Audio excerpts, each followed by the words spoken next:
गंगा माँ और उसके भक्त की कहानी। गंगा माँ केवल एक नदी नहीं, बल्कि सनातन संस्कृति की आत्मा है। उनके जल में केवल जीवनदायिनी शक्ति ही नहीं, बल्कि मोक्षदायिनी महिमा भी समाहित है।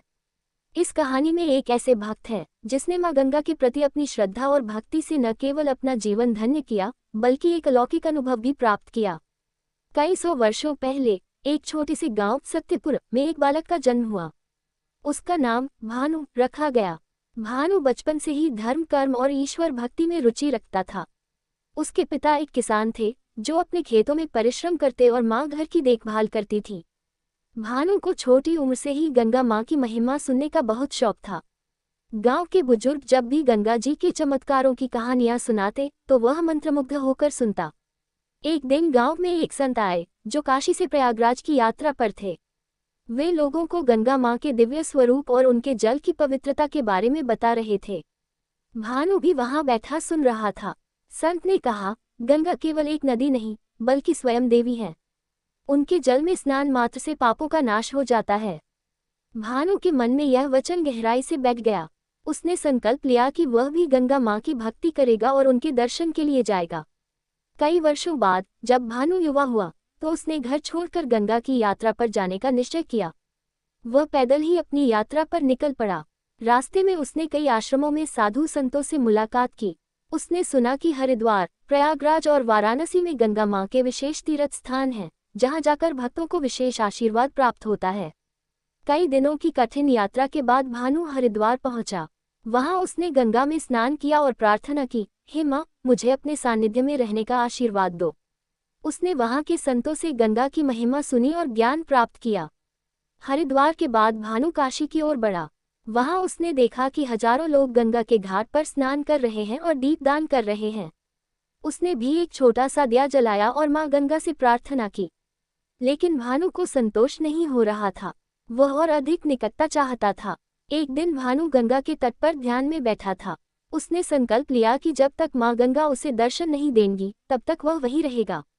उसने उपवास शुरू कर दिया। 3 दिन बीत गए। उसका शरीर कमजोर हो गया, लेकिन उसका विश्वास अटूट था।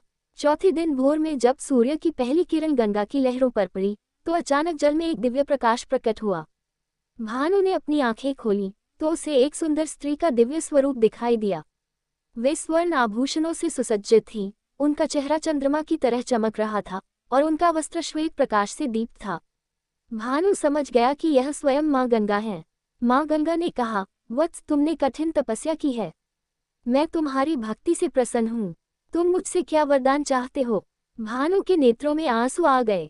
उसने कहा, हे माँ, मुझे केवल आपकी सेवा करने का अवसर मिले। मैं आपकी महिमा को दुनिया में फैलाना चाहता हूँ। माँ गंगा ने मुस्कुराकर आशीर्वाद दिया, तथास्तु।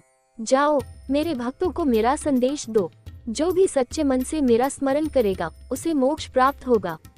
इतना कहकर माँ गंगा अदृश्य हो गईं, लेकिन भानु के हृदय में उनकी कृपा सदा के लिए बस गई। भानु ने अपना शेष जीवन माँ गंगा की सेवा में समर्पित कर दिया। उसने वाराणसी में एक आश्रम की स्थापना की, जहाँ वह गंगा माँ की महिमा का प्रचार करता और लोगों को नदी की पवित्रता बनाए रखने के लिए प्रेरित करता। उसने राजा और आम जनता से आग्रह किया कि वे गंगा को स्वच्छ रखें, उनके तटों पर हवन करें और दान पुण्य करें। उसकी भक्ति से प्रभावित होकर कई लोग गंगा की सफाई में जुट गए। भानु का नाम अब गंगादास हो गया। लोग उसे एक संत की तरह मानने लगे। उसकी ख्याति चारों ओर फैल गई, लेकिन उसने कभी अहंकार नहीं किया। वह हमेशा यही कहता, ये सब माँ गंगा की कृपा है, मैं केवल उनका सेवक हूँ। भानु का जीवन एक प्रेरणा बन गया। जब वो वृद्ध हुआ और उसकी मृत्यु का समय निकट आया तो उसने गंगा के किनारे बैठकर अंतिम बार प्रार्थना की, हे माँ, अब मुझे अपने चरणों में स्थान दो।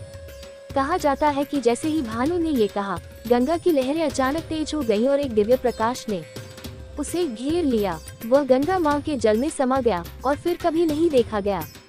लोगों ने इस घटना को एक चमत्कार माना और उस स्थान को गंगादास तीर्थ नाम दे दिया। आज भी वहां श्रद्धालु आकर भानु के समर्पण को याद करते हैं और माँ गंगा की आराधना करते हैं। सच्ची भक्ति और सेवा से ईश्वर तक पहुंचा जा सकता है। माँ गंगा केवल जलधारा नहीं, बल्कि मोक्षदायिनी शक्ति है। अगर हम उन्हें शुद्ध और पवित्र रखें तो ये धरती भी स्वर्ग बन सकती है। माँ गंगा की कृपा हर उस व्यक्ति पर बनी रहती है जो सच्चे मन से उनका स्मरण करता है। हर हर गंगे।